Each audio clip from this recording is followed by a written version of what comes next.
ઓમ ગણેશ હર હર મહાદેવ। ચાલો સત્સંગ કરીએમાં એકવાર પુનઃ આપ સૌનું હું સ્વાગત કરું છું અને બહુ જ મહત્વપૂર્ણ વિષય અને સત્સંગ જે આપ સૌના માધ્યમથી જ મને પ્રાપ્ત થયો છે કે આખો મહિનો આ વ્રત કર્યો છે તો એનું ઉદ્યાપન કેવી રીતે કરવું અથવા તો ઉદ્યાપન વિધિ શું છે, શું જાતે કરી શકાય, જાતે ન કરીએ તો પછી શું કરવું। બીજો પ્રશ્ન છે કે અમે પંચરાત્રિ વ્રત કર્યું છે તો શું પંચરાત્રિ વ્રતમાં પણ ઉદ્યાપન કરવું જરૂરી છે કે નહીં। એમ ત્રીજો મહત્વપૂર્ણ પ્રશ્ન છે કે આ સમય દરમિયાન કદાચ કોઈ બહેનો કે જેને પણ માસિક ધર્મ ચાલતો હોય તો એ લોકો શું કરી શકે અને જે લોકોએ કદાચ આખો મહિનો કોઈ પણ વ્રત આદિ નથી કર્યું તો એ લોકો શું કરી શકે। આજે બહુ મહત્વપૂર્ણ સત્સંગ છે, તમે જોજો, સાંભળજો ને સૌથી વધારે સૌની સાથે આ વિષય વિડીયોને શેર કરજો। ચાલો સત્સંગ શરૂ કરીએ। હવે સૌથી પહેલો પ્રયત્ન એવો કરવો, જો તમે આખો મહિનો વ્રત કર્યો છે આ પુરુષોત્તમ માસનો, તો કે વિદ્વાન બ્રાહ્મણને બોલાવી અને એમના દ્વારા ઉદ્યાપન કરવાનો પ્રયત્ન કરજો। કેમ કે એનું કારણ એકમાત્ર એટલું છે કે પ્રત્યક્ષ તમારા હાથે જે છે એ પૂજા એ પ્રોપર કરાવશે। જે ભગવાનનું સ્થાપન કરવાનું હોય, જેમાં ભદ્રમંડળ પૂરવાનું હોય છે ને ઘણું બધું એક વિધિ વિધાન હોય છે સંકલ્પ સાથે, તો એ તમને પ્રોપર કરાવશે। પણ માની લો દેશકાળ પ્રમાણે કદાચ એ શક્ય નથી તો કેવી રીતે કરવું। હવે બીજી સ્પષ્ટતા કે જે લોકોએ પંચરાત્ર વ્રત કર્યું છે એ લોકોને આ નિયમ લાગુ પડતો નથી, એટલે કે એમને આ ઉદ્યાપન કરવાની જરૂર નથી। એમને તો 5 દિવસ વ્રત કરી અને 5મા દિવસે એટલે અમાસે યથાશક્તિ દાન સાથે પરિપૂર્ણ થશે, જે હું તમને આગળ કહું છું। હવે આનું ઉદ્યાપન કરવું કેવી રીતે, તો પ્રાતઃકાળ તમે જે નિત્ય પૂજા પાઠ આદિ કરતા હોય એ જ રીતે તમારે અમાસના દિવસે અથવા 14ના દિવસે આનું ઉદ્યાપન કરી શકાય। હું તમને પ્રમાણ કહું છું, અધ્યાય નંબર 25માં શ્લોક નંબર 3માં લખ્યું છે, જ્યારે ભગવાન પોતે દ્રઢધનવા જે છે એ વાલ્મીકી ઋષિને જ્યારે ઉદ્યાપન વિશે પ્રશ્ન પૂછે ત્યારે વાલ્મીકીજી કહે છે અને નારાયણે પણ કહેલું છે કે કૃષ્ણ પક્ષે ચતુર્દશ્યામ નવમ્યામ પુરુષોત્તમે અષ્ટમ્યામ વાથ કર્તવ્યમ ઉદ્યાપનમ ઉદીરિતમ, એટલે કે વદ પક્ષની જે છે 8મ, 9મ અને 14 આમાંથી કોઈ પણ એક તિથિએ આ મહિનાનું ઉદ્યાપન કરવું જોઈએ અને કદાચ ના થાય તો કર્મ પ્રમાણે અમાવસ્યાએ પણ તમે કરી શકો છો, પણ અમાવસ્યા પછી ના કરશો, અમાવસ્યાના દિવસે કરજો। બાકી નિયમો આમાં નિયમો લાગુ પડતા નથી બાકી બધા વ્રતના। હવે સવારે ઉઠી તમારું નિત્ય પૂજા પાઠ આદુ બધું કરી દો। હવે એના પછી કરવાનું શું છે તો આખો મહિનો તમે જે રીતે શાલિગ્રામ ભગવાનને રાધિકા સહિત પુરુષોત્તમ એટલે એમની પૂજા અભિષેક જે કાંઈ પણ કર્યું હશે એ જ વસ્તુ તમારે ફરીથી અમાસના દિવસે કે 14ના દિવસે તમે જે દિવસે આ ઉદ્યાપન કરવાના હોય એ દિવસે તમારે સવારે કરવું। એના પછી જે છે એ ભગવાનની ઉપર પંચામૃતના અલગ અલગ જે 5 દ્રવ્યો છે, દૂધ, દહીં, ઘી, મધ આદિ, એનાથી તમારે ભગવાનનો અભિષેક કરવો, ફળોના રસથી અભિષેક કરવો, આ તે બધું સરસ મજાના ભગવાનને અભિષેક કરજો। હવે આ બધી પૂજામાં એક સૌથી મહત્વપૂર્ણ વિશેષ જો કોઈ એક પૂજા પદ્ધતિ છે એ ભગવાનને અર્ઘ્ય આપવાનો। હવે અર્ઘ્ય બહુ જ જરૂરી છે, આ અર્ઘ્ય ના આપો તો તમારું આ ઉદ્યાપનનું વ્રત વિધાન જે છે એ પૂજાના માધ્યમથી અધૂરું કહેવાય, એટલે અર્ઘ્ય આપવો। હવે અર્ઘ્ય કેવી રીતે આપવો, શું બોલવું, તો તાંબાના કળશમાં કે પિત્તળના કળશમાં, એટલે કે પવિત્ર કળશની અંદર જળ લેવાનું, એ જળમાં સફેદ તલ થોડા પધરાવજો અને તમે ચાહો તો ચંદન પુષ્પ આદિ પણ એમાં અર્પણ કરી શકો।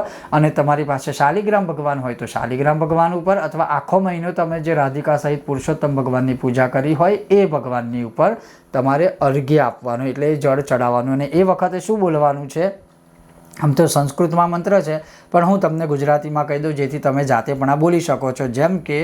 જેમ કે ભગવાનને પ્રાર્થના કરવી કે હે દેવોના દેવ પુરાણ પુરુષોત્તમ આપને નમસ્કાર હો, હે રાધા સહિત શ્રીહરિ મેં આપને આ અર્ઘ્ય આપ્યો છે એનો તમે સ્વીકાર કરો। તમે નવા મેઘ જેવા શ્યામ, 2 ભુજાઓવાળા, મુરલી ધારણ કરનારા અને પીળા પિતાંબર પહેરનારા શ્રી રાધા સહિત હું તમને નમસ્કાર કરું છું। બસ આટલો જ અર્ઘ્ય આપવાનું છે, આ જળ ચડાવવાનું। પછી ભગવાનને શુદ્ધ જળથી નવડાવી દો, સ્નાન કરાવી દો। પછી ભગવાનને જે કંઈ તમે નિત્ય શૃંગાર આદિ કરતા હોય એ કરી દો। ભગવાનને ચંદન કંકુના ચાંદલા કરી દો।